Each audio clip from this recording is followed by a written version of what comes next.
Isha pardje me një nga miqtë e mi nga Korça në TikTok dhe ai më thotë, kam për të erdhur më vonë dhe do flasim bashkë edhe një herë, drejt për drejt në TikTok. Dhe unë i thash, mos ik, po se thaj? Po i thash unë ja sapo gjetëm një fjalë të re, për të erdhur, sepse ne shqiptarët kuptojmë që vjen nga fjala për të ardhur, me ardh nga gegnishtja, në fakt vjen nga për të erdhur. Po tha, si ore, për të erdhur është primare.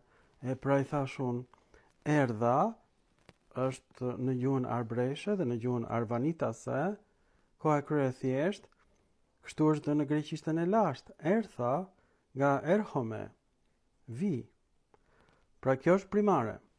Gjuha shqipe e nxjerr infinitivin nga aoristi, veta parë numri 1-s.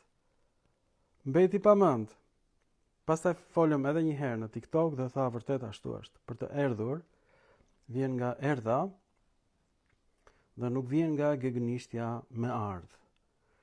Pra, duke biseduar drejt për drejt në TikTok me miqtë tanë, kemi krijuar një atmosferë kaq të këndshme, kaq të mirë, saqë njerëzit që dinë shqip, por edhe greqisht, mund të japin kontributin e tyre, vlerat e tyre dhe mund të gjejmë fjalë të përbashkëta midis shqipes dhe greqishtes. Kjo është shumë e rëndësishme. Pse? Sepse ky zbulim ndodhi në të njëjtën kohë kur zbulova fjalën qerpiku në gjuhën arvanitase, që vjen nga helenishtja e lashtë, mati, syri, to, trajta shquar, sinoron, kufiri. Është një metaforë e bukur. Mati, to, sinoron, është bërë një tok fjalësh i përbashkët dhe ka dhënë mato sinoron. Është përngjitur forma e trajtës së shquar to plus fjala sinoron. Dhe fjala sinoron vjen nga syn, që do të thotë bashkë, pra nga vjen dhe fjala syni në shqip, si shkurtimi këtij tok fjalëshi, dhe oros i thon kufirit.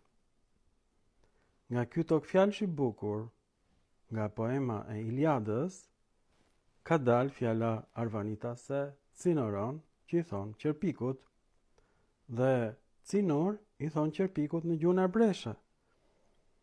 Nuk kam fjalë tjetër ata për qerpikun, ndërsa ne morëm nga turqishtja, kirpik, por edhe ne e kemi patur nga gjuha arvanitase.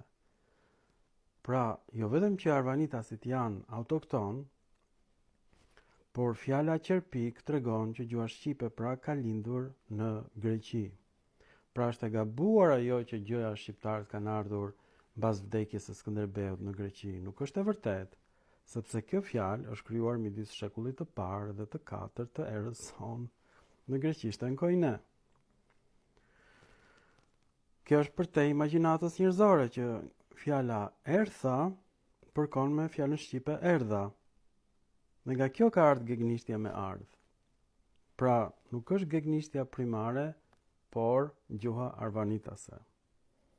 Tani unë ju ftoj në filma të tjerë shkencor dhe në diskutime live në TikTok, sepse do bëjmë zbulime madhështore.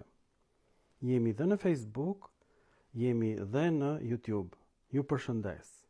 Mirupafshim së shpejti.